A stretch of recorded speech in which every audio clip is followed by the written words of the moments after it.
What is up guys, आप देखने वाले हो रियल हिट का एक लाइव पॉडकास्ट जो कि हुआ था हॉरर कॉन में। और ऐसा ही एक मज़ेदार लाइव पॉडकास्ट होने वाला है कल 18 दिसंबर को नोएडा में, जिसकी डिटेल्स डिस्क्रिप्शन में है, टिकट्स डिस्क्रिप्शन में है। और गेस्ट होने वाले हैं आप सबके फेवरेट परमीश वर्मा पाजी। तो गाइज आ जाओ, लाइव इंटरेक्ट करो परमीश पाजी के साथ, हमारे साथ। आपके जो भी क्वेश्चंस है वो हम रिकॉर्ड करेंगे, आप इंटरेक्ट करोगे। एक मज़ेदार सा लाइव पॉडकास्ट सेशन होगा, कुछ सरप्राइजेस भी हैं आपके लिए।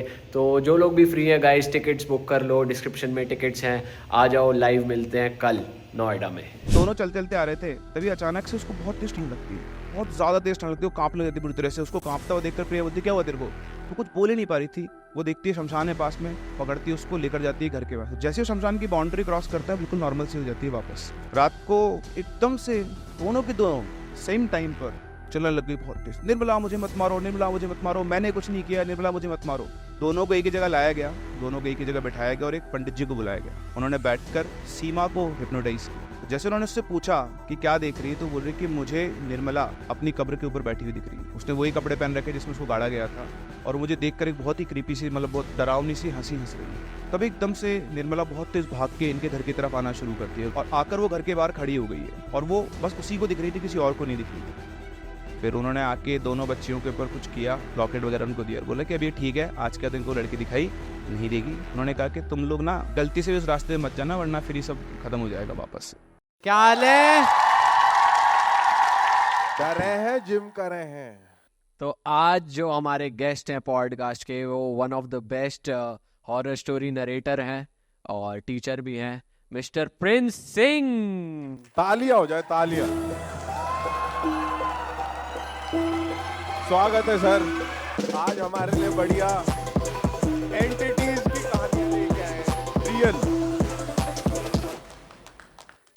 प्रिंस सर, यार बच्चों को सब टीचर्स बताते हैं डरने वरने की जरूरत नहीं है, और आप डरा ही रहे हो टीचर हो के। क्या सीन है, सीन क्या है, जरा थोड़ा बताओ इसके बारे में। सीन भाई कुछ भी नहीं है। सीन बहुत सिंपल है कि दुनिया में अलग लोगों के साथ अलग अलग चीज़ें होती है, और मैं हमेशा एक ही बात कहता हूँ, जिसके साथ होता है उसी को पता लगता है। सही बात। तो हाँ, मतलब अलग अलग एक्सपीरियंस है लोगों के जो शेयर करते हैं लोग, और हम उनको आपको शेयर करते हैं हमारे through.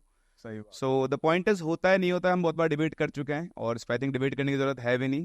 But it's all about कि कुछ लोगों के साथ बड़े अजीब से एक्सपीरियंसेस होते हैं जो कि अनएक्सप्लेनेबल होता है, और उसको साइंस एक्सप्लेन नहीं कर सकता, इसलिए शायद उसका नाम पैरानॉर्मल साइंस रखा गया है। तो आज आप क्या स्टोरी लेकर आए हो ऑडियंस के लिए? आज मैं एक बहुत, शायद पहली बार ही कुछ लोग इस चीज़ का नाम सुनेंगे जब हमारी स्टोरी के अंदर एक तंत्र यूज हुआ है। So I can't reveal it right now, लेकिन दो बहुत ही, जिनका बोलते हैं ना ओपी, ऐसी एंटिटीज, ओवर पावर्ड एंटिटीज हैं। ओपी एंटिटी ओपी चैट में स्पैम कर हाँ दिया जा रहा है ना? एग्जैक्टली।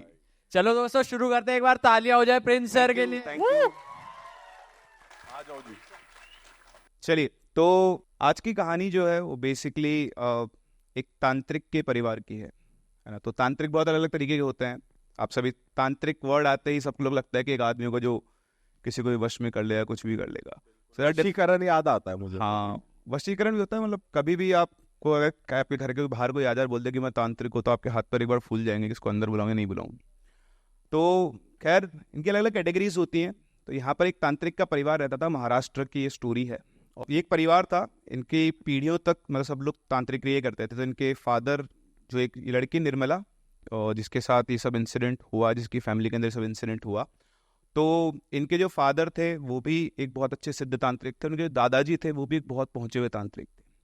ये किसी से कोई पैसा चार्ज नहीं करते थे चीज़ों को ठीक करने का। आसपास के एरियाज में कहीं दूर भी जाना हो तो जाते थे, लेकिन इन लोग की एक खास आदत थी कि कहीं भी गए और कुछ भी उनको मिला, कोई एंटिटी वगैरह मिली, तो उसको बांध के अपने साथ ले आते थे।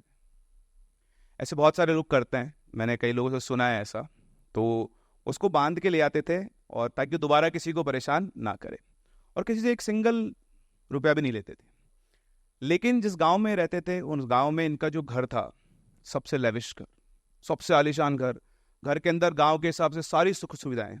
उसको देख के ऐसा लगता था कि इनके घर में इनका कोई बिजनेस चल रहा होगा साइड में, जिससे इनकम आती हो। इनका रेंट आ रहा है, ये लग रहा हो। हाँ, तो अब रेंट कहाँ से आ रहा था, कहाँ से, तो किसी को नहीं पता। लेकिन गांव वाले ये बोलते थे कि इन लोगों ने कुछ ना कुछ चीज़ें बांध ली है जिससे ये पैसा कमाते हैं कोई ना कोई तरीके से, उस तरीके।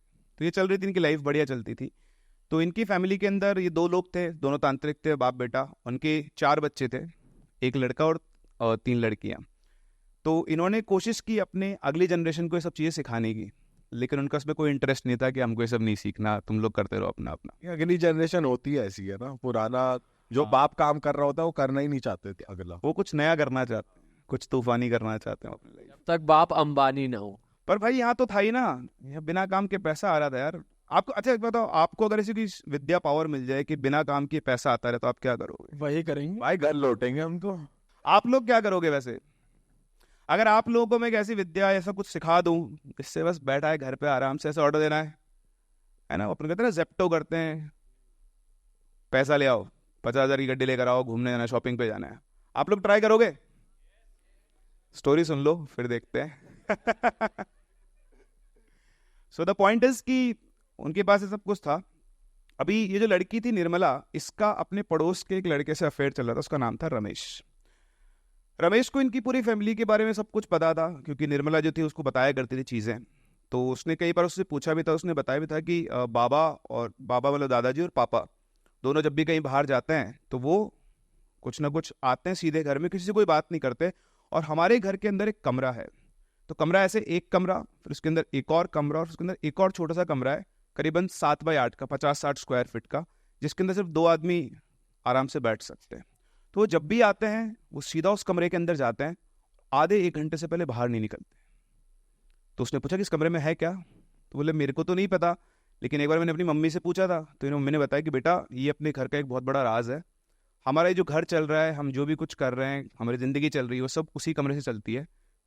तुम्हारे पापा तुम्हारे बाबा जब भी कोई चीज़ करके आते हैं, किसी का इलाज करके आते हैं, तो वो चीज़ों को वहीं पे बांध के रखते हैं, पर ये बात तो किसी को मत बताना।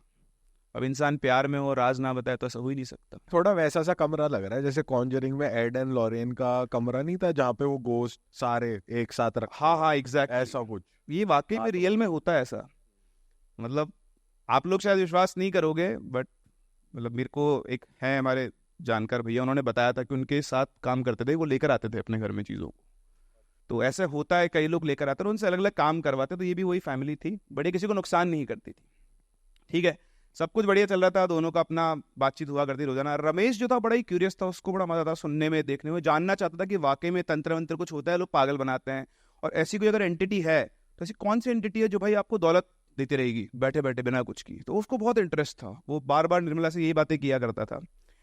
फिर एक रात की बात है, मतलब एक दिन सुबह सब लोग उठे, तो सुबह उठे तो इनके जो दादाजी थे उनकी मौत हो गई थी, और रात को अपना पूजा पाठ करके सोए थे। और सुबह जब वो उठे तो उनकी डेड बॉडी उन लोगों को मिली, और उस डेड बॉडी को देखकर ये साफ साफ लग रहा था कि एक नेचुरल डेथ नहीं है। उनकी जो डेड बॉडीज को देख रहा था, उसके प्राण किसी ने पकड़ के खींच लिया हो बाहर। तो अब सब लोग, घर वाले सब समझते थे, सबको पता था क्या है, तो देखते समझ गए कि ये नेचुरल डेथ नहीं है। लेकिन वो पूरे गांव में इस चीज़ को बता नहीं सकते थे कि क्या हुआ है क्या नहीं हुआ। उन्होंने बात को शांत रखा, पूरे गांव में बताया गया कि डेथ हो गई है, और उसके बाद उनका अंतिम संस्कार किया गया। अब जो इनका बेटा था उसका दिमाग चल रहा था कि अब ऐसा कैसे हो सकता है, पिताजी की एकदम से मौत हो गई, और जो डेड बॉडी थी उसको देखकर उसको लग गया था कि कुछ ना कुछ तो चक्कर है। तो उसने बहुत उसने साधना की, रात को बैठकर पूजा की, लेकिन उसको कोई हिंट ही नहीं मिल रहा था कि क्या हुआ क्या नहीं हुआ। तो फिर उसने सोचा कि अब मुझे दूसरा रास्ता अपनाना पड़ेगा। तो कुछ दिनों बाद अमावस्या थी, तो उसने अमावस्या का वेट किया, और उससे एक रात पहले वो अपनी फैमिली से बोलता है कि सुनाओ तुम लोग, एक काम कर, तो बच्चों को लेके मायके चले जा, मुझे पता करना है कि पिताजी की मौत कैसे हुई है, और दूसरा अपने परिवार के ऊपर कोई खतरा तो नहीं है। वो समझ गए, बोले ठीक है। वो गए, अगले दिन वो अपना सारा सामान लेकर आया और अपने वो कमरे में बंद कर लिया। और कमरे में बंद करने के बाद उसके पास जितनी एंटिटीज बंधी हुई थी सबको एक एक को बुला बुला कर वो इन्वेस्टिगेट कर रहा था कि आखिर मेरे पिताजी की मौत कैसे हुई। उसको पता ही नहीं चल पा रहा था, कोई जवाब देने में था ही नहीं, कोई बता नहीं पा रहा था। फिर उसने अल्टीमेटली लास्ट में अपने पिताजी को बुलाया, उनसे संपर्क स्थापित किया और उनसे पूछा कि क्या हुआ आपके साथ एकदम से। तो उन्होंने बताया कि कई साल पहले मैं एक एंटिटी को पकड़ के लेकर आया था और मैंने उसको बांध दिया था, और कई सालों से वो बंधा हुआ था। तो बनते बनते वो बहुत ज़्यादा फियर्स हो गया था, बहुत ज़्यादा उसकी शक्तियाँ बहुत ज़्यादा बढ़ गई थी, और पता नहीं कैसे वो एकदम से आज़ाद हो गया। तो जैसे वो आज़ाद हुआ रात को, तो मैंने उसको पकड़ने की कोशिश की दोबारा, लेकिन अब मुझ में इतनी, क्योंकि वो भी बूढ़े हो चुके थे, कि मुझ में इतनी शक्ति नहीं थी, और मैं तुझे बताता इतना उसने मुझे समय नहीं दिया। तो उसने बोला कि अब मैं तेरे पूरे परिवार को ख़त्म कर दूंगा, तो उन्होंने बोला उससे कि भाई मेरे परिवार को मत खत्म कर, तू बोल तेरा दुश्मनी मुझसे, तो एक काम कर, अपन दोनों अपने बीच में सौदा कर लेते हैं कि तू मुझे मार दे लेकिन मेरे परिवार को बख्श देना। तो उसने बोला ठीक है। उसने उसको मार दिया, और मारने के बाद जो हुआ सबके सामने था। तो उसने बोला कि कौन थी एंटिटी? बोलते वो एक कच्चा कलवा था। कौन था? कच्चा कलवा। आप लोग जानते हो कच्चा कलवा? ये क्या मतलब होती कैसे, बनता कैसे है एक भूत शायद कच्चा? आप में से कई लोगों को नहीं पता कि मेरे दादाजी भी तांत्रिक रहे हुए हैं, ज्योतिषन तांत्रिक। आई होप हाँ कई लोगों ने सुना होगा। तो उन्होंने मुझे बताया था, मैंने उनके साथ बात की थी एक बार, एक पॉडकास्ट किया छोटा सा, तो उनसे बात की थी। तो उन्होंने बताया था कि कच्चे कलवे में क्या करते हैं लोग, जैसे अब तो नहीं होता ये सब तंत्र, पहले हुआ करता था बहुत ज़्यादा, क्योंकि अब तो बहुत सारे लोग होते हैं। तो एक छोटा बच्चा जिसकी एज 2 महीने 4 महीने 5 महीने या 1 साल से कम हो, उसकी जब डेथ हो जाती है तो उसको जनरली दफनाया जाता है। तो वो लोग रैकी करते हैं पूरी कि कहाँ दफनाया गया कहाँ नहीं, और जब सब चले जाते हैं उसके बाद वो उसकी बॉडी को निकालते हैं, उसको नहलाते हैं बढ़िया से, अपने घर में लेकर आता है, वो उसको बिठाता है कोने के अंदर, और फिर उसके अंदर मंत्र फूंकते हैं। जब मंत्र फूंकते हैं, साधना करते हैं पूरी प्रॉपर, उसके अंदर बॉडी के अंदर मूवमेंट आने लग जाते हैं। वो मूवमेंट आने के बाद उन्हें बेसिकली एक तरह से कुछ सिद्धि करते हैं, और उसको उसकी बॉडी के अंदर लेकर आते हैं एनर्जी को, और फिर वो एनर्जी आके उनसे बोलती है कि बताओ क्या काम है। एक तरह की उनका काम करती हो, जो भी आप उससे करवाना चाहते हो।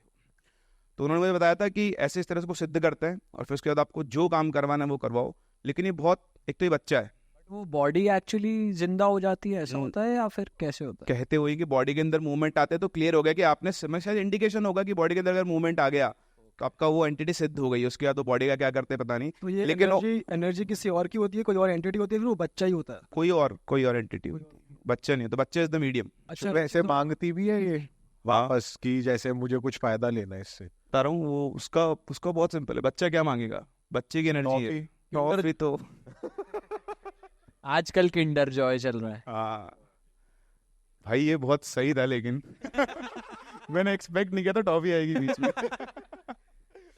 तो बहुत अनकंट्रोलेबल होता है। तो जिससे काम करवा लेते हैं ना, तो बोलते हैं और काम दो, बताओ अब और क्या करना है। तो ऐसे कहते हैं कि डंडा लगा देते हैं, और उसको बोलते हैं डंडे पे ऊपर नीचे घूमता रहे, कि अगर उसे वो काम नहीं दिया तो जिसने उसको सिद्ध किया उसको भी खा जाएगा। इतना फियर्स होता है वो, इतनी अनकंट्रोलेबल एनर्जी होती अच्छा, है। एक चीज और, अगर जैसे मान लो उन्होंने सिद्ध कर लिया उसको, कोई तांत्रिक अगर सिद्ध करता है, तो अगर किसी को कंट्रोल कर लिया, तो उसको, अगर वो उसके ऊपर हावी होता है उल्टा, तो उसको भी तो वो कंट्रोल कर ही सकता है। ऑब्वियसली, उसकी आवाज तो होनी चाहिए उसके पास। लेकिन जब एज होती है ना, एक टाइम होता है, और एक लगातार आप इंटरेक्ट कर रहे हो, कांटेक्ट कर रहे हो, या आप अपनी साधना कर रहे हो, तो आपके पास उतनी एनर्जी होती है।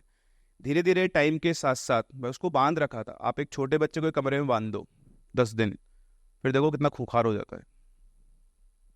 समझ रहे हो मेरी बात को? तो उसको कितने सालों से बांध रखा है, एक छोटी सी एंटिटी है वो, और वो उसके पास बहुत एनर्जी थी, वो अनकंट्रोल एनर्जी थी, पर वो बंधी हुई है। तो धीरे धीरे हो सकता है वो और एनर्जी लाता था, उनसे वो एनर्जी लेकर कुछ भी करके। तो एक बहुत फियर्स एंटिटीज में से एक होती है कच्चा कलवा। मतलब उसको कंट्रोल करना इतना आसान काम नहीं होता। ब्रह्म राक्षस ज्यादा डेंजरस है इससे? ऑब्वियसली ब्रह्म राक्षस को पकड़ना इतना आसान काम नहीं है। वो एक अलग लेवल है, ये एक अलग वो। इसमें तो बिल्कुल रॉ है, आपको जो करना है कर दो, जो भरना है भर दो, जो काम करवाना है वो करवा लो। तो इस तरह से उनकी डेथ का उसको पता लगा कि भाई ये कच्चा कलवा था, और अब उन्होंने ये बताया कि अभी भी गया नहीं है, ये आसपास ही कहीं घूम रहा है, और अभी भी खतरा है, क्योंकि बच्चा है, बच्चे की जबान नहीं होती। बच्चे ने कुछ बोल दिया ये नहीं करूंगा, उसका तो कर देगा। तो उनको समझ में आ गया कि भाई मेरा परिवार खतरे में है, और पिताजी तो गए, ठीक है। इसके बाद उसने सब कुछ सेटल किया, वापस से अपना परिवार आया अगले दिन, उनको सारी बात बताई, निर्मला को बताई, और निर्मला ने ये बात रमेश को बताई। तो इस तरह से इनके बीच में सेटल हुआ कि दादाजी की जो डेथ हुई है वो इस एंटिटी की वजह से हुई है। ठीक है साहब।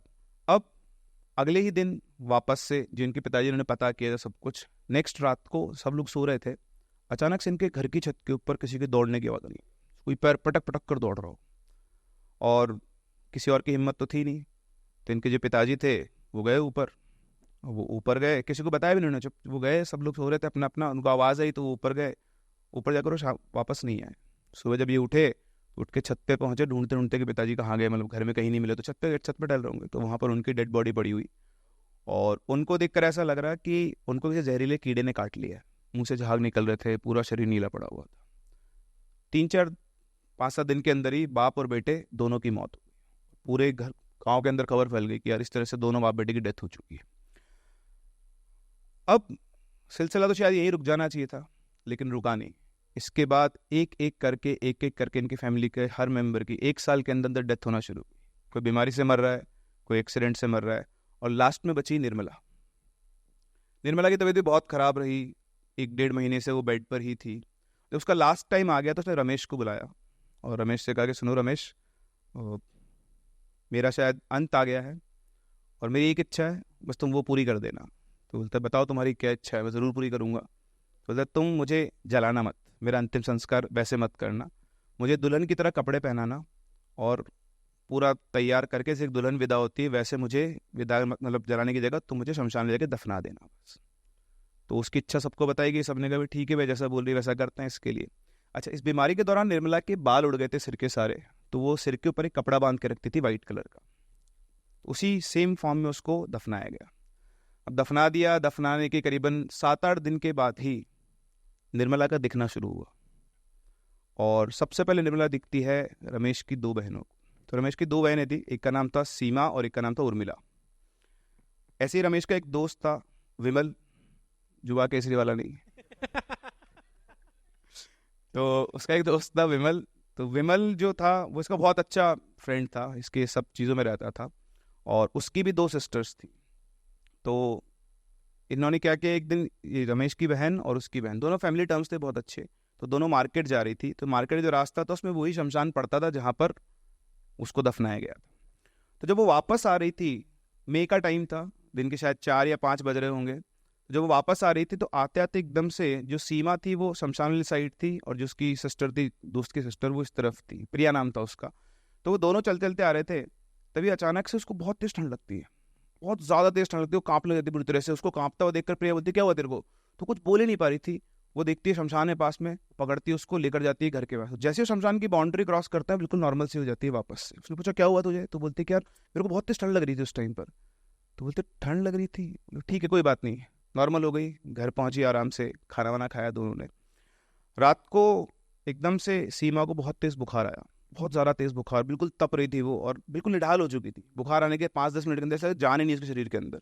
तो घर वाले घबरा गए उसको देखकर, तो उन्होंने बोला कि इसको हॉस्पिटल लेके चलते हैं। तो गाँव था तो ऑटो बुलाया गया हॉस्पिटल के लिए। तो ऑटो का इंतजार उसके पिताजी बाहर खड़े होकर कर रहे थे। जैसे वो बाहर निकले ना, देखा पड़ोस वाले घर में, यानी जो विमल था उसके घर में भी कोहराम मचा हुआ है, सब रो रहे हैं। तो उसने कहा क्या हुआ, अंदर जाके देखता हूँ। उसने पूछा कि भाई साहब क्या हुआ? तो बोलता है कि इसके देखो तबीयत खराब हो रही है, एकदम से अभी रात को सोते सोते उठ गई और बोलने लगी निर्मला मुझे मत मारो, निर्मला मुझे मत मारो, मैंने कुछ नहीं किया है। तो बोलते ये क्या बात कर रहे हो? बोले हाँ पता नहीं, उस मरी हुई लड़की का नाम लेके बोल रही है। तो बोलते उधर भी कुछ ऐसा ही उसको बुखार आ रखा है, एक काम करो। ये बातचीत कर रहे थे, मैं ऑटो आ गया, बोले चलो चलो दोनों को हॉस्पिटल लेके चलते हैं। दोनों को बिठाया गया ऑटो के अंदर, दोनों फादर बैठे, हॉस्पिटल लेकर गए। और जब रास्ता एक ही था, वो शमशान वाला ही, उससे गुजर रहे थे, तो दोनों जैसे उस बाउंड्री में घुसे वापस से वो बहुत तेज कांपने लग गई और कुछ कुछ बढ़ाने लग गई। उनको देखकर उनको समझ में आ गया कि सिर्फ मेडिकल प्रॉब्लम नहीं है, लेकिन पहले डॉक्टर को दिखाते हैं। वहाँ गए, रात भर उनको एडमिट रखा, बुखार उखार उतारा, सुबह वापस आए, सब कुछ नॉर्मल, कोई दिक्कत नहीं, सब बढ़िया दिन अच्छे से गुजरा, दोनों हंसते खेलते रही, खाना वाना खाया, सब कुछ था। शाम हुई, सोई, और रात को करीबन शायद 7:30-8 ही बजे होंगे, एकदम से दोनों के दोनों सेम टाइम पर चलने लग गई बहुत तेज, निर्मला मुझे मत मारो, निर्मला मुझे मत मारो, मैंने कुछ नहीं किया, निर्मला मुझे मत मारो। सारे घर वाले आके इकट्ठा हो गए और वो बैठ के जैसे बोल रही थी, उनको समझ में आ गया कि पड़ोस वाले घर में से उधर से भी आवाज़ आ रही थी। तो दोनों को एक ही जगह लाया गया, दोनों को एक ही जगह बैठाया गया और एक पंडित जी को बुलाया गया। मतलब एक पंडित जी नहीं थे, इनके पास में रहते थे एक अंकल जिनको थोड़ी बहुत विद्या आती थी। तो वो आए और उससे उनके बुलाते ही एक और जो दूसरे बड़े पंडित थे उनको भी फ़ोन वोन कर दिया था उन्होंने बुलाने के लिए। तो वो आए, उन्होंने बैठकर सीमा को, जो उसकी बहन थी रमेश की, उसको हिप्नोटाइज किया, मतलब कुछ कनेक्शन बिठाया और वो देखा कि वो क्या देख रही है। तो जैसे उन्होंने उससे पूछा कि क्या देख रही है, तो बोल रही कि मुझे निर्मला अपनी कब्र के ऊपर बैठी हुई दिख रही है। उसने वही कपड़े पहन रखे जिसमें उसको गाड़ा गया था और मुझे देखकर एक बहुत ही क्रीपी सी, मतलब बहुत डरावनी सी हंसी हंस रही है। तो बोले और क्या हो रहा है? बोले बस वो बैठी हुई है और मुझे डराने की कोशिश कर रही है। तभी एकदम से निर्मला बहुत तेज भाग के इनके घर की तरफ आना शुरू करती है। बोले वो बता रही थी, उसकी कमेंट्री में बता रहा हूँ, तो बहुत तेज निर्मला भागती हुई आ रही है और आकर वो घर के बाहर खड़ी हो गई है। तो वो जो थे जिनको थोड़ा बहुत नॉलेज था, उन्होंने घर को बांध लिया था थोड़ा मंत्र, तो वो अंदर नहीं आ पा रही थी और वो बस उसी को दिख रही थी, किसी और को नहीं दिख रही थी। बोले कि बहुत तेज गुस्से में वो खड़ी हुई है और घर के ऊपर वो पत्थर मार रही है, बहुत तेज पत्थर फेंक रही है। तो इतना सब कुछ चल रहा था, इतने में वो बड़े पंडित जी आ गए। बड़े पंडित जी आए तो उन्होंने अपना साइड हो गए, ये खुद ही जानते थे उनको ये। फिर उन्होंने आके दोनों बच्चियों के ऊपर कुछ किया, कुछ लॉकेट वगैरह उनको दिया और बोला कि अब ये ठीक है, आज के दिन को लड़की दिखाई नहीं देगी। उन्होंने कहा कि तुम लोग ना उस रास्ते से मत जाना, मतलब तुम्हें कहीं भी जाना है गलती से उस रास्ते में मत जाना, वरना फिर ये सब खत्म हो जाएगा वापस से। ठीक है। उसके बाद निर्मला उनको दिखना बंद हो गई। 4-5 दिन गुजरे, उसके बाद से निर्मला वापस दिखना शुरू हुई, लेकिन अब उनको नहीं, पूरे गाँव वालों को। निर्मला का पूरा परिवार समाप्त हो चुका था, उसके घर में कोई नहीं रहता था, लेकिन रात को उसके घर में लाइट जला करती थी। बर्तन उठा के रखने की, जैसे कुछ रख रहे हो आप, कुछ हटा रहे हो। उनके घर में खिड़कियाँ जो थी ना, वो स्लाइडर वाली थी, खुलने वाली नहीं थी, तो खिड़की अपने आप खुल जाती थी। दिन में बंद है और रात के टाइम खिड़की खुल जाती थी। कई बार लोगों को छत के ऊपर घूमते हुए, घर के आसपास घूमते हुए निर्मला दिखाई देती थी। तो सबको दिखाई देने लगी तो सब लोग सोच रहे यार ये कैसे हो रहा है, कैसे पॉसिबल है। बट फिर भी ठीक है, लोग इग्नोर करते हैं कि ठीक है दिख रही होगी अपने, जब तक कुछ होता नहीं इंसान एक्ट नहीं करता उसके ऊपर। फिर एक दिन जो इसकी बहन थी, एक दिन की बात है, जब होली का टाइम आ गया था, मतलब धीरे धीरे 3-4 महीने में सेटल हो गए थे, उन दोनों को दिखना बंद हो गई थी, कभी कभी लोगों को दिखती थी। फिर एक बार होली का दिन आया, तो होली के दिन में क्या था कि ये जो इसके रमेश के माता पिता, इनको जाना था अपने रिश्तेदारों से मिलने दूसरे गांव में। तो लोग दूसरे गांव में गए। गांव में जाने के बाद वो लोग लेट हो गए, किसी फंक्शन में अटक गए थे, तो उन्होंने बोला कि भाई हम लोग आज घर नहीं आएंगे, तुम लोग सब ध्यान से रहना वहाँ पर। और अब कुछ दिखता नहीं था, तो लाइट थे, उनका भाई भी घर पे ही था, तो उन्होंने बोल दिया ठीक है हम कल आएंगे सुबह। तो जो भाई था वो होली के त्यौहार के चक्कर में निकल गया, और उसकी जो दोनों बहनें थी वो घर पे थी। तो 2 बहनें थी और एक उसकी कज़न सिस्टर आई हुई थी। तो ये जो सीमा है वो अपने अंदर रूम में बैठ के अपनी कज़न सिस्टर के साथ बातें कर रही थी, काम वाम कर रही थी, पढ़ रही थी अपना। और इनकी जो बड़ी बहन है उर्मिला, वो किचन के अंदर खाना बना रही थी। तो खाना बनाते बनाते उसे फील हुआ कि घर के आसपास कोई चल रहा है। एक्चुअली उसे बहुत धीरे से पायल के चलने की आवाज़ आई, जैसे कोई पायल पहन के चलता है। उसने ध्यान दिया तो उसे लगा कि वाकई में कोई पायल पहन के चल रहा है। अब उसने उसके किचन में जो खिड़की थी उसको उसने बंद कर रखा था। क्यों? क्योंकि उसके आगे कुछ था नहीं, एक ही घर था, और वो एक घर किसका था? निर्मला का। वो आवाज़ जब आई तो उस खिड़की के पास गई, उस खिड़की को थोड़ा सा उसने से खोल के देखा, उसके आगे फटी की फटी रह गई। सामने निर्मला खड़ी हुई उसी को घूर रही थी। वो देखते एकदम से पीछे आई, बहुत तेज चिल्लाई। उसके चिल्लाते ही उसकी दोनों बहनें भागती हुई वहां पर। तो बोला क्या हुआ क्या हुआ? तो बोलती कि वो निर्मला सामने खड़ी हुई है, बाहर खड़ी हुई है। और वो दोनों भी डर गई। वो दोनों पहुंची अंदर। उन पंडित जी ने उनको एक मंत्र दिया था, उन्होंने वो मंत्र पढ़ना शुरू किया।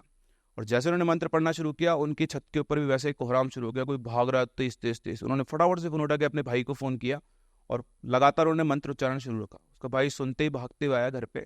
जब तक वो आया तब तक वो तीनों एक ही जगह थी और सब कुछ शांत हो चुका था, कुछ भी नहीं था। उसने चारों तरफ चक्कर लगाया कि देखता हूँ कौन है कौन नहीं है, पर वहाँ पे कोई भी नहीं था। फिर उसके बाद उन्होंने बोला कि ठीक है जो भी हो गया, खाना वाना खाते हैं, सोते हैं। चुपचाप वो सोए। तो वो सोते थे एक हॉल के अंदर। उस हॉल में एक छोटा सा रोशनदान बना हुआ था, स्क्वायर टाइप का। तो वो लोग सोए रात को, हॉल में चारों एक ही साथ सोए। और जब वो सो रहे थे तो उस हॉल से जो रोशनी आती है उसकी परछाई बन रही थी दीवार पे। और उस परछाई के अंदर कोई बैठ के, मतलब किसी का सर रखा हुआ था, ऐसा मान सकते हो। अब सिर दिख रहा था और सिर पे बाल नहीं दिख रहे थे, मतलब किसी ने कपड़ा बांध रखा हो, बिल्कुल ऐसा रहता ना, उस तरह का सिर था। दैट मीन्स पूरी रात उनको उस दीवार की परछाई पे निर्मला दिख रही थी, लेकिन वो अंदर नहीं आ पा रही थी। किस वजह से किसी को नहीं पता। चारों ने जैसे तैसे रात काटी। सुबह इनके मम्मी पापा आए, आते उन्होंने सारी बात बताई। तो उसकी मम्मी ने बोला कि यार देखो ऐसे नहीं चलेगा, बच्चे बहुत परेशान हो गए, तुम इस घर का शुद्धिकरण करवाओ। तो उसके पिताजी को लगा हार करवाना चाहिए, तो उन्होंने उनके घर का शुद्धिकरण करवा दिया। शुद्धिकरण करवाने के बाद दोबारा निर्मला किसी को दिखाई नहीं दी। 5-6 महीने गुजर गए। अब किसी चीज़ को 5-6 महीने गुजर जाते तो आप नॉर्मल हो जाते हो कि हाँ ठीक है अब सब ठीक हो गया है, कोई दिक्कत नहीं है। ओके रिपोर्ट है, ओके हाँ उसको लगता ना तो हो गया, सब सेटल है, कोई दिक्कत ही नहीं है। तो वही उनके साथ चल रहा था। 5-6 महीने भी गुजर गए, कुछ नहीं हुआ। फिर एक दिन की बात है कि सीमा और उर्मिला दोनों फ़ोन पे बात कर रही थी अपने फ्रेंड्स से। पास में, उनके घर के पास में एक घर का मकान का कंस्ट्रक्शन शुरू हो गया था और उसके जस्ट पीछे निर्मला का घर था। तो बात करते करते रात के 10-10 बज गए थे, खाना वाना खा के घूम रहे थे दोनों। तो बात करते करते थोड़ा आगे निकल गई एक बहन, और एक बहन चली गई उस अंडर कंस्ट्रक्शन घर के पास में। तो वहाँ पे घूम रही थी। तो आपने देखा गाँव में जो घर बनते हैं उनमें खिड़कियाँ बहुत बड़ी बड़ी होती, बहुत बड़ी खिड़की थी करीबन 8-9 फीट की। तो ऐसे बात करते करते घूम रही थी, तभी उसको ऐसा लगा कि कोई उसको उधर से खड़ा होकर देख रहा है। तो उसने नज़र घुमाई तो आज सामने वापस से निर्मला खड़ी हुई थी उन्हीं कपड़ों के अंदर, और वो उसी को घूर रही थी। और वो घूरते घूरते उसके साथ साथ चल रही थी। मतलब जैसे उसने उसको देखा, उसका फोन वोन छूट कर बिल्कुल बहुत तेज कांप लगे डर के मारे, उसके मुंह से आवाज़ ही नहीं निकल रही थी। और वो निर्मला उसको वहीं खड़ी खड़ी घूर रही थी आराम से घूमते घूमते घूमते। उधर जो सीमा थी जिसको पहले दिखी थी शुरू में निर्मला, उसकी फोन पे बात खत्म हुई तो उसने अपनी बहन को देखा तो बिल्कुल डर रही और कांप रही बुरी तरह से। वो भागती उसके पास, दीदी दीदी क्या हुआ? और इधर सामने देखा तो कुछ भी नहीं था वहाँ पे। तो उसकी बहन ने इशारा किया, उधर देख रही थी वहाँ पे, तो उधर कुछ भी नहीं था। उसको लेकर आई फटाफट से घर पे, पानी वानी पिलाया, उससे पूछा क्या हुआ। तो बोलती कि मैं फ़ोन पे बात कर रही थी तो सामने मेरी निर्मला खड़ी हुई थी। तो देख के सब घबरा गए, मम्मी पापा कि वापस से कैसे आ गई। तो अब जब वो वापस आ गई तो फिर सब लोगों को लगा यार सब कुछ करवा लिया, कुछ भी नहीं हो रहा है। तो उन्होंने रमेश को फ़ोन किया। रमेश याद है आप लोगों को? रमेश, भाई उसी की वजह से तो शुरू हुई थी बात सब। हाँ। तो उन्होंने रमेश को फ़ोन किया कि बेटा ऐसी ऐसी बात है, हम लोगों ने सब कुछ करवा लिया लेकिन ये लड़की जो है बार बार दिखाई देती है, तू कुछ करवा। अच्छा, रमेश के बारे में आपको बताना भूल गया, जब निर्मला की मौत हुई तो उसकी मौत का सदमा वो झेल नहीं पाया और वो अपने दोस्त विमल के साथ शहर चला गया कि यहाँ रहूँगा तो उसकी याद आएगी, वहीं जाके कुछ काम करूँगा। तो रमेश शहर में ही काम कर रहा था और घर पे बढ़िया खर्चे के वो पैसे से भेजा करता था। तो उसने बोला कि ठीक है, मैं एक बहुत जानकार मेरे पंडित जी हैं बहुत बड़े, मैं उनको भेजता हूँ, वो इस चीज़ का इलाज करेंगे। तो उसने फ़ोन किया, अगले दिन पंडित जी आए तो उसने बोला पंडित जी की, पंडित जी ऐसी ऐसी बात है और वो वाला घर है, आप जाके देखो उसमें क्या दिक्कत है। ठीक है, मैं आ नहीं पाऊँगा, मैं थोड़ा काम से मैं बिज़ी हूँ, पर आप जो भी हो मेरे को बताना, मैं फ़ोन पे ही हूँ। तो फ़ोन पे बात करते करते ही पंडित जी वहाँ अंदर पहुँचे। अंदर पहुँचने के बाद उन्होंने चीज़ों का, अच्छा उनके साथ साथ उनके फादर मदर, मतलब रमेश के फादर मदर, 2-4 लोग और थे, सब लोग साथ में गए। पंडित जी के साथ उनके चेले भी थे। अंदर पहुँच के उन्होंने देखा कि अंदर घुसते उन्होंने बोला कि इस घर में कुछ ना कुछ तो गड़बड़ है। तो उसने बताया रमेश ने कि ये घर तांत्रिक का है और वो ऐसे ऐसे करके कुछ एंटिटीज़ को बांध के रखते थे और उसी से वो पैसा कमाते थे, तो सारा कुछ वो है। तो उन्होंने बोला हाँ लग भी ऐसा रहा है, लेकिन ऐसा लग रहा है यहाँ पे किसी ने कुछ खोल दिया है। तो उसने बोला हाँ उनकी मौत हुई थी तब ऐसा कुछ हुआ होगा, मेरे को बताया था निर्मला ने। बोला हाँ लग तो रहा है, चलो ठीक है देखते हैं। वो अंदर पहुँचते हैं, अंदर पूरा छानबीन करते हैं और छानबीन करने के बाद वो उस कमरे में पहुँचते हैं जो वो कमरा था। उस कमरे में ताला लगा हुआ देखते हैं तो रमेश से पूछते हैं फ़ोन पे कि ये कमरा कौन सा है। तो बोलता है कि ये वो कमरा है जिसके अंदर वो सारी चीज़ों को बांध के रखते थे। और बोले जो ताला लगा हुआ है ना, ये ताले की कोई चाबी नहीं है। तो उस कमरे में एक बहुत भारी लकड़ी का गेट था, एक पीतल का इतना मोटा ताला था जिसके ऊपर यंत्र बने हुए थे अजीब अजीब से, और उसमें कोई चाबी लगाने की होल था एक छोटा सा, पर चाबी नहीं थी उसकी। तो उसने बोला कि महाराज उसकी चाबी तो उन दोनों के पास ही थी, वो दोनों तो मर गए, अभी ताला तो नहीं खुल सकता। तो पंडित जी बोलते हैं नहीं नहीं ऐसी बात नहीं है, ये ताला खुल सकता है। तो बोले ताला कैसे खुल सकता है? बोले ताला काक तंत्र से खुलता है। काक आपने नाम सुना है कभी काक तंत्र? नहीं भाई। काक का मतलब समझते हो आप? कौवा। तो उन्होंने बोला, उसने बोला काक तंत्र क्या होता है? बोले ये वो तंत्र है जिससे उस ताले को ही खोला करते थे। तो रमेश को समझ में नहीं यार ये क्या नया वो है, तो आप बताओ काक तंत्र क्या होता है। तो उन्होंने बताया कि देखो काक तंत्र एक बहुत पुरानी विद्या है जिसमें जिस आदमी को ये तंत्र करना होता है उसको पूरा नंगा होकर दिन में 12 बजे के टाइम एक कौवे का घोंसला ढूंढना होता है। वो कौवे के घोंसले को लाकर, वैसे कौवा मैं बता दूं आपको, कौवा अपना घोंसला बनाता नहीं, पर जहाँ भी उसने कभी अंडा वंडा दिया हो या कहीं रखा हो जहाँ पर वो बैठा हो उस घोंसले को उठाकर लाना होता है। क्योंकि ये डिफिकल्ट इसलिए, कौवे का घोंसला ढूंढना आसान काम नहीं है, क्योंकि जनरली ये कहते हैं कि कौवा घोंसला नहीं बनाता है। कोई कबूतर का घोंसला उठा। हाँ, ऐसे कौवे के बारे में एक और इंटरेस्टिंग चीज़ बताऊं मैं आपको। आपने आज तक एक भी कौवे को, सॉरी भाई मैं थोड़ा अंदर चला गया था, आपकी बात को इग्नोर कर गया। नहीं नहीं सही है सर, कोई नहीं बात नहीं है सर, वो इग्नोर करने नहीं, सही लायक है। बात। आप में से किसी ने कौवे को नेचुरली मरते हुए देखा है बुढ़ा होके? एक ऐसा एक भी इंसान नहीं होगा जिसने कौवे की नेचुरल डेथ देखी होगी। कौवा हमेशा एक्सीडेंट में ही मरता है। कौवे की कहानी है। जितना मैंने सुना, ढूंढा, पता किया है, उसके हिसाब से बता रहा हूँ। आपको शायद ही कोई इंसान ऐसा मिले जो कौवे को नेचुरली मरते हुए देखा हो किसी ने। कौवे का मांस कोई दूसरा जानवर नहीं खाता। आपने कभी कौवे का शिकार करते हुए देखा हो किसी भी दूसरे चील, बाज, गिद्ध, किसी को भी? और हर जानवर का, हर पक्षी का शिकार करते हैं, कौवे का शिकार नहीं करते। कौवे इज वेरी मिस्टीरियस क्रिएचर। उसी के हिसाब से वो बनाया गया है। आप लोग के पास जवाब हो तो जरूर बताना इस चीज़ का। मुझे तो नहीं मिला, मैंने थोड़ा बहुत ढूंढा था बट मिला नहीं, ज़्यादा डीप में जा नहीं पाया। सो उन्होंने बताया कि वो घोंसला उसको ढूंढना होता है, फिर एक जलती हुई चिता में उस घोंसले को जलाना होता है, उसकी राख बनानी होती है, उस राख को वापस लेकर आना होता है और 11 दिन होते हैं उस राख को अभिमंत्रित करना होता है जिस ताले को खोलना उस ताले के साथ, और तब जाकर बिना चाबी के सिर्फ उस राख से वो ताला खुल सकता है, जैसा उन्होंने बताया। तो सब पहुंच के रहे ये क्या होता है, हमने तो आज पहली बार सुना है। तो उसने बोला कि अभी खुलेगा कैसे? बोला अगर ताला यहाँ है ना तो उसकी चाबी भी इसी घर के अंदर होगी। तो बोला आप ढूंढो। बोले मैं ढूंढता हूँ। उन्होंने सबको साइड किया, बैठ गए नीचे, 10 मिनट आंखें बंद की, फिर खड़े हुए और चलते रहे पूरे घर के अंदर, ढूंढते ढांढते, पता नहीं कहाँ से। अकेले गए, किसी को साथ में लेकर नहीं गए, शायद किसी की हिम्मत भी नहीं थी। एक पोटली उठा कर लाए, उस पोटली को उठाया, उसमें से राख निकाली, उस ताले पर डाली और ताला खुल गया। अब ताला जैसे ही खुला तो अंदर कौन जा सकता है? तो गुरुजी अंदर गए, उनके साथ उनके 3-4 चेले थे, वो अंदर गए, बाकी सब लोग बाहर खड़े रहे। 15-20 मिनट के बाद गुरुजी बाहर निकले। बाहर निकल कर बोलते हैं कि रमेश बिल्कुल सही कह रहा था, इन लोगों ने इस कमरे के नीचे बहुत सारी चीज़ें बांध रखी है, और जो भी कुछ यहाँ पर चल रहा है वो इन चीज़ों की वजह से चल रहा है। तो इन हर एक चीज़ को मुक्त करना पड़ेगा और घर का शुद्धिकरण करना पड़ेगा, लेकिन खर्चा आएगा बड़ा। तो बोलते कितना खर्चा आएगा? बोले 2.5 लाख रुपए। तो रमेश को फ़ोन मिलाया था कि भाई 2.5 लाख का खर्चा। बोलता कोई चिंता नहीं है, मैं कल ही भेज दूंगा, आप तो काम शुरू करो। ठीक है। अगले दिन पंडित जी आए, वो बैठे, उन्होंने एक एक करके पूरा पूजा की, हर एक एंटिटी को उन्होंने बाहर निकालना शुरू किया। करीबन 7-8 घंटे काम करने का तो बाहर आए और बोलते हैं कि अब ये घर बिल्कुल ठीक है, इस घर में कोई दिक्कत नहीं है, सारी जो एंटिटीज थी मैंने यहाँ से फ्री कर दी है, अब किसी को कुछ दिखाई नहीं देगा, अब आप लोग कोई भी चाहे तो इसमें रह भी सकता है। वो दिन है और आज का दिन है, उस घर में कभी कोई दिखाई नहीं दिया, ना निर्मला दिखाई दी, ना कुछ और दिखाई दिया। वो घर आज भी वहीं का वहीं है, ऐसे कैसे एक नॉर्मल घर की तरह है। रमेश कभी दोबारा अभी गाँव नहीं आया है, वो एक शहर में अपना रह रहा है। बहुत पैसा हो चुका उसके पास, कोई बहुत कम टाइम में बहुत सारी दौलत उसने कमा ली है। उसका दोस्त विमल जो उसके साथ गया था वो गाँव वापस लौट गया। उसको आज तक पता नहीं कि रमेश क्या काम करता है। रमेश हमेशा नाइट शिफ्ट में ही काम करता है, रोज़ रात को 10 बजे अपने घर से बाहर निकलता है और सुबह 6-7 बजे के आसपास ही वापस आता है। विमल ने 2-3 बार ये जानने की कोशिश की कि इतना पैसा कहाँ से कमा रहा है, लेकिन विमल को इसके बारे में कोई पता नहीं चल पाया। जब भी उसका पीछा करता, कहीं ना कहीं उसकी आंखों से ओझल हो जाता, और आज तक विमल को ये नहीं पता है कि रमेश इतना पैसा कैसे कमा रहा है। क्या आप लोगों को पता है कि रमेश इतना पैसा कैसे कमा रहा है? कुछ नहीं कह सकते, वही कच्चा कलुआ वो। नहीं नहीं नहीं, ऐसा नहीं है। बट भाई ये निर्मला का सीन समझ नहीं आया, ये क्यों दिख रही थी, उसकी बहनों को ही क्यों दिख रही थी? मुझे, मेरे पास भी इतनी है, इसमें कुछ मैंने आगे एडिट नहीं किया है, जोड़ा नहीं है, बट जो मैं सोचता हूँ कि निर्मला चाहे उससे कुछ आता नहीं हो, लेकिन वो ब्लड लाइन थी, उसकी ब्लड लाइन में नॉलेज आती है।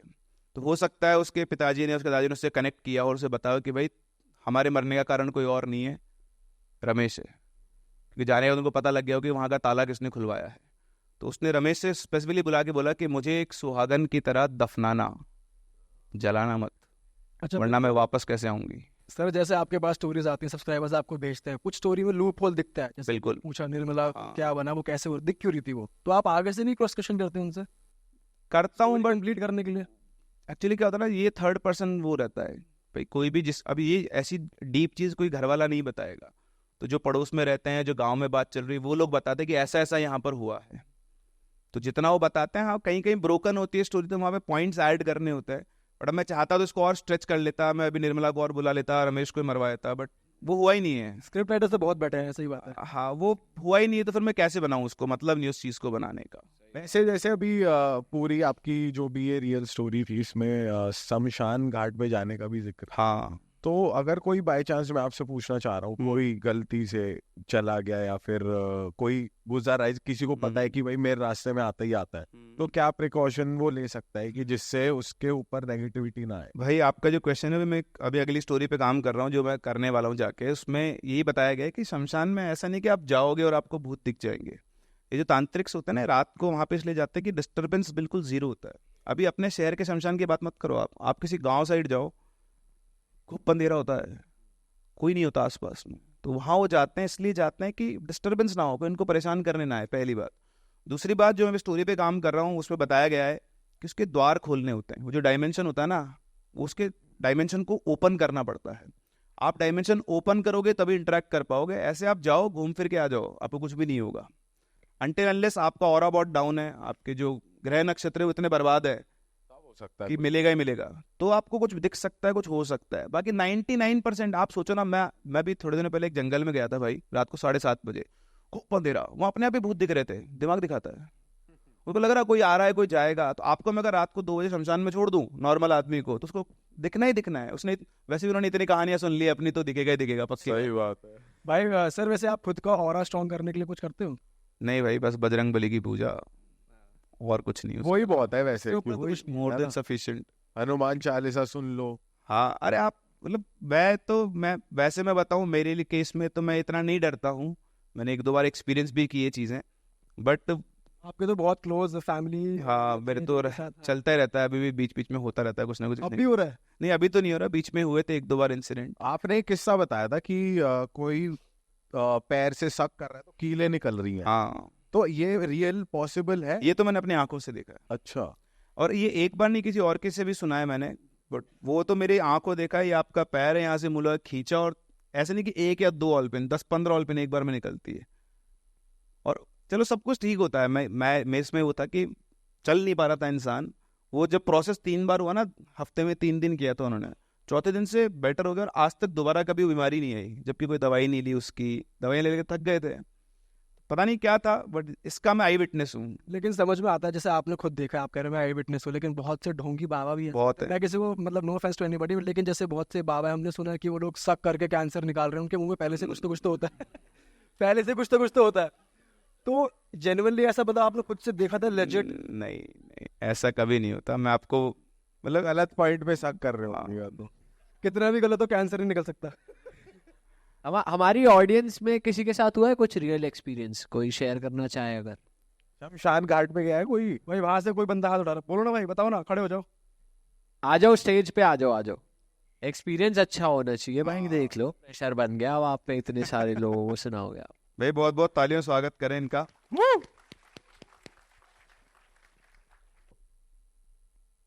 इधर आ जाओ बीच में, ताकि आप सब आपको देख पाए।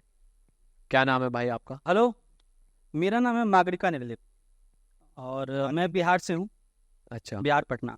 तो क्या हुआ था भाई आपके साथ तो, ऐसा? होता ऐसा है ना कि जब तक खुद के साथ ना हो जाए लोग मानते नहीं हैं, ऐसा Correct. अंधविश्वास है या फिर सही बात, या कुछ भी सही ऐसा। बात। पटना में जहाँ अभी भी हम लोग वहाँ रहते हैं, क्वार्टर था हम लोग का, सरकारी क्वार्टर। मेरे पापा इलेक्ट्रिसिटी बोर्ड में काम करते हैं, तो वहाँ क्वार्टर है हम लोग का। और वहाँ मैं, मेरी माँ, मेरी बहन और मेरे पापा, हम 4 लोग वहाँ रहा करते थे। तो जब वहाँ क्वार्टर अलाउट हुआ था हम लोग का, तो पहले से पता था कि मतलब वहाँ पहले एक माँ और बेटी रहा करते थे। इनका कुछ प्रॉब्लम था जिसकी वजह से उन लोगों ने सुसाइड किया था वहाँ पे। बट वहाँ पे ये था कि हम लोगों ने मना किया था कि आप वहाँ मत जाओ रहने के लिए, क्योंकि बहुत लोगों ने कुछ वहाँ पर देखा था। बट होता ही है कि जब तक सामने वाले देख न रहे, लगता है ऐसा ही है कि कहानी सुनाया जा रहा है, बट सच्चाई तो सच्चाई है। तो फिर वहाँ हम लोग सब कोई रह रहे थे, और एक बार नहीं कई बार हम लोगों को एक्सपीरियंस हुआ। तो सबसे मेजर जो हुआ वो मैं बताता हूँ। तो खासकर मेरे जो पापा हैं वो इन सब पे कभी विश्वास नहीं करते हैं, जबकि उनको भी एक्सपीरियंस होता है, बताया जाता है, पर नहीं करते हैं। क्योंकि बहुत लोग होता है कि अगर डर लगता है तो लोग उस चीज़ को हटाने के लिए माइंड डाइवर्ट करते हैं। तो हुआ क्या, रात का समय था, हम लोग सभी सो रहे थे। हमारे रूम में एसी लगा हुआ है, तो उसकी वजह से खिड़की दरवाज़ा सारा बंद होता है। तो रात का समय था, हम लोग लेट नाइट मूवी देख रहे थे और सोने जा रहे थे। तो जब हम लोग रूम में गए, लगभग 11:30 बज रहा था। मेरे पापा जी सवेरे सो जाते हैं क्योंकि सुबह ऑफिस जाते हैं, तो वो रूम में चले गए थे। मेरी मम्मी रूम में थी, मेरी बहन रूम में थी। फिर मैं भी रूम में गया। दरवाज़ा क्योंकि अंदर से लगता है एसी की वजह से, तो दरवाज़ा अंदर से जब लगा दिया गया, उसके बाद रात को मेरे पिताजी उठते हैं वॉशरूम जाने के लिए, और दरवाज़ा जब खोलने की कोशिश करते हैं तो दरवाज़ा एक्चुअली बाहर से बंद हो चुका था। और हम लोग के घर में कोई भी मतलब बाहर का आया हुआ नहीं था। बाहर का मेन गेट अंदर से लॉक था, और जो हम लोग के रूम का गेट है वो बाहर से लॉक हो चुका था ऑटोमेटिक खुद से। अब मेरे पापा ये दरवाज़ा खींच रहे हैं, खोलने का बहुत कोशिश कर रहे हैं, दरवाज़ा खुल ही नहीं रहा है। हम लोग भी सारे उठ के, हम लोग बहुत परेशान थे। अब इसमें एक्चुअली क्या होता है ना कि मेरे साथ जब कुछ हॉरर होता है, ऐसा है, मुझको मज़ा आता है बहुत ज़्यादा।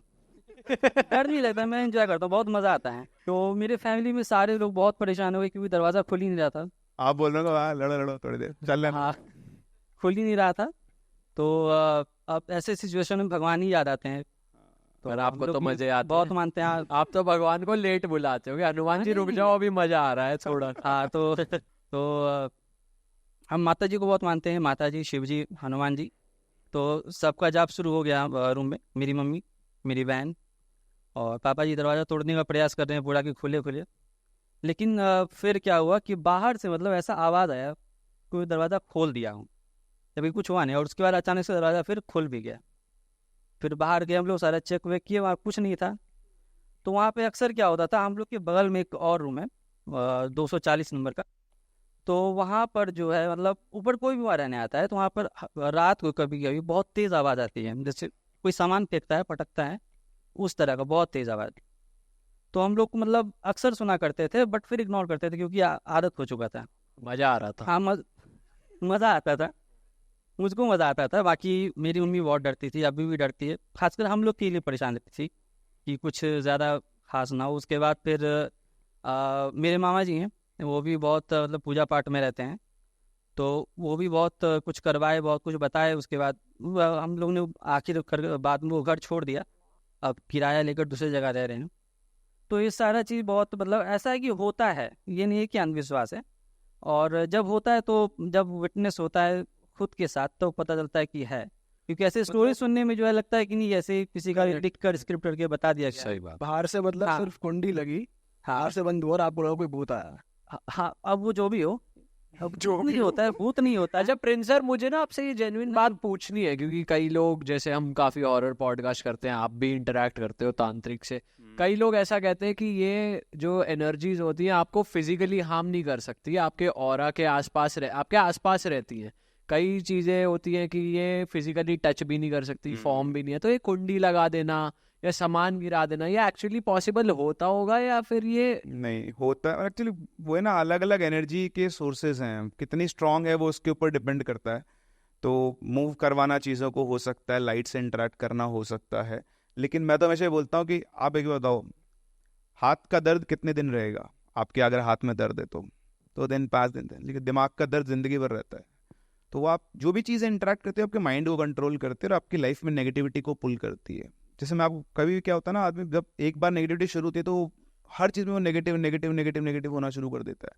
खैर उसका कारण यही नहीं है, बट इन जनरल जब इंटरेक्शन होता है किसी का ऐसा, तो मोस्टली ये होता है कि वो पहला माइंड कंट्रोल होता है, बाद में मतलब आप एनर्जी सोर्स हो, अगर आपसे कोई एनर्जी ले रहा है धीरे धीरे तो वो ग्रो करता है। मैनिफेस्टेशन उसी को बोलते हैं। तो मैनिफेस्टेशन कुछ नहीं, आपने एक थॉट पाल ली और उस थॉट को आप धीरे धीरे नर्चर कर रहे हो, आप उसको फीड कर रहे हो। जैसे आपने पॉजिटिव थॉट पाली और आपने पॉजिटिव थॉट को नर्चर करना शुरू कर दिया, मैं ये करूंगा, मैं वो बनूंगा, ऐसे करूंगा, वैसे करूंगा, प्लान बनाना शुरू कर दिए। और ऐसे आपने एक नेगेटिव थॉट पाली और उसको नर्चर करना शुरू कर दिया, तो वो आपका मैनिफेस्टेशन है, उसी को मैनिफेस्टेशन बोलते हैं। कई बार वो इतना स्ट्रांग होता है कि आप कंट्रोल में आकर आपको चीज़ें दिखना शुरू हो जाती है, लेकिन कई बार रियल में इतना होता है कि मूवमेंट्स भी होते हैं, बहुत अलग अलग तरह की चीज़ें हैं। मतलब देखो, मैं सपोर्ट नहीं करता, मैं खुद वो हूँ, बट लोगों के मेरे को समझ में नहीं आता ऐसे एक्सपीरियंसेस। मतलब इवन मैंने डॉक्टर्स के भी एक्सपीरियंसेस सुने हैं, एक साइकोलॉजिस्ट है उनसे बात की थी, उन्होंने भी मुझसे ये कहा था कि कुछ कुछ केसेस में होता है पैरानॉर्मल, हर जगह नहीं होता है। ऑल राइट भाई, थैंक यू सो मच, इनके लिए तालियां हो जाए यार। Thank you. थैंक यू भाई, भाई बहुत प्यार आ रहा, मजा आ गया आपसे मिलके। थैंक यू और सो मच। किसी के साथ हुआ है कुछ रियल एक्सपीरियंस? आ जाओ प्लीज सर, आ जाओ भाई। आ जाओ सर, आ जाओ। अरे ये तो बार वाली चेयर है सर, दारू की डिमांड न। Welcome sir, welcome.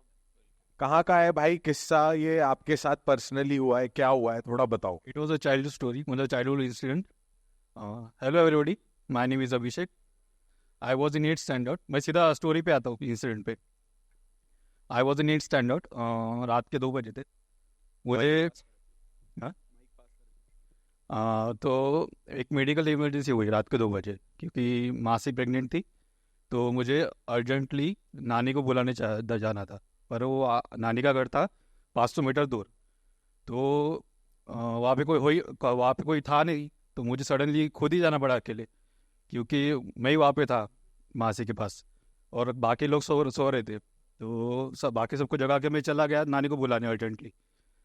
तो वहाँ पे कोई था नहीं, रात के 2 बजे थे, मैंने सारी तरफ देखा, मेरी एक्चुअली फट रही थी क्योंकि 2 बजे थे और मैं I was in 8th standard, और मैंने चारों तरफ देखा कि सारे स्ट्रीट पे कोई भी नहीं है, मैं अकेला हूँ। मैंने वेरीफाई कर लिया। तो जैसे ही मैं 2-3 कदम आगे चला, suddenly she came back from back side and she grab my hand.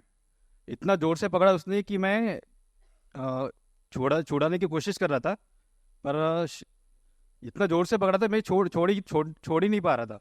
तो थोड़ा देर चलता रहा आगे। उसने मुझे पूछा कि आप कहाँ जा रहे हो? मुझे लगा, मैंने कहा कि मुझे नानी के घर जाना है। उन्होंने कहा कि मुझे वही जाना है। तो उन्होंने कहा ठीक है, वो कह मुझे डर लग रहा है तो आप वहाँ तक मुझे छोड़ दो। तो ठीक है, मैंने कहा ठीक है। तो थोड़ा जैसे जैसे मैं आगे चलते जा रहा, तो मैं हाथ छोड़ने की कोशिश कर रहा हूँ, पर वो मेरा हाथ छोड़ ही नहीं रही है। तो फिर मैंने आगे इधर उधर देखा, कोई है, कोई नहीं, कोई भी नहीं था। तो मैंने उनके पैर, सीधा मेरी नज़र उनके पैरों की तरफ गई। तो अभी पता नहीं वो कितना रियल है कितना नहीं रियल है, पर जैसे मैंने उनके पैरों की तरफ देखा, उनके पैर मुझे दिखे नहीं, क्योंकि साड़ी पहनी थी उन्होंने, तो फिर आगे दिखे नहीं, शायद वो शायद पीछे की तरह हो सकते हैं।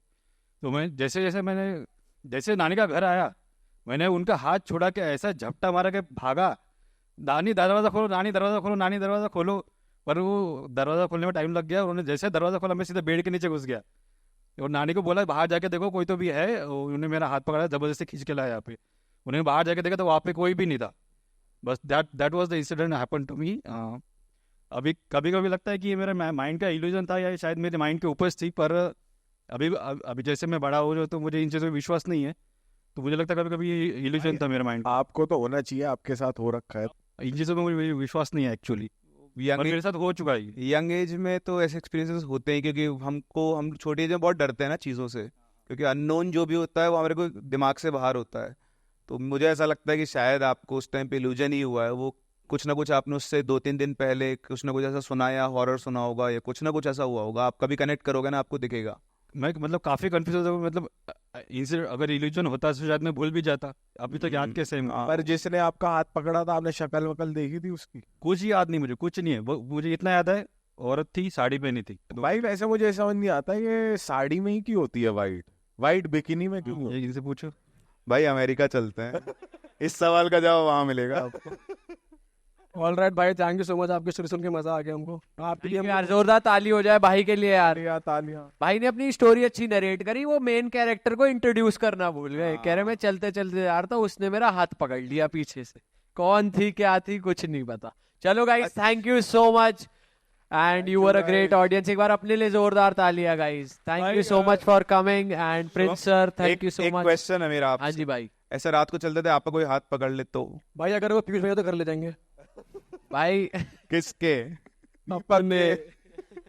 भाई अगर रात को कोई हाथ पकड़ ले, हेल्प करना तो बनता है, क्यों प्रिंस भाई? हम लौंडे नहीं हेल्प करेंगे, चाहे भूत हो कोई हो यार। सर मेरा भी आपसे एक सवाल है, अगर आपका किसी ने हाथ पकड़ लिया आप क्या करेंगे? आप तो शादीशुदा भी हो।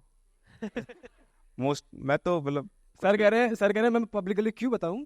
नहीं, मैं पब्लिकली बता सकता सर हूँ। वैसे ऐसी सिचुएशन में रिएक्ट कैसे करे आदमी? मतलब आप भाई वो विद द फ्लो जाए या फिर क्या करे? वो वाली बात है ना, शेर आपके सामने हो गया तो आप क्या करोगे? जो करेगा शेर ही करेगा फिर तो। सही बात। भाई अगर रात को 2 बजे कोई पकड़ ले तो बैंड बज जाएगी मेरी तो। सही बात। चलो जी, thank you so much. Thank you so much guys, thank you so much guys. Thank you, Prince sir thank के लिए एक you. बार जोरदार तालियां। Thank you. तालियां हो जाए। Thank you so much, thank you.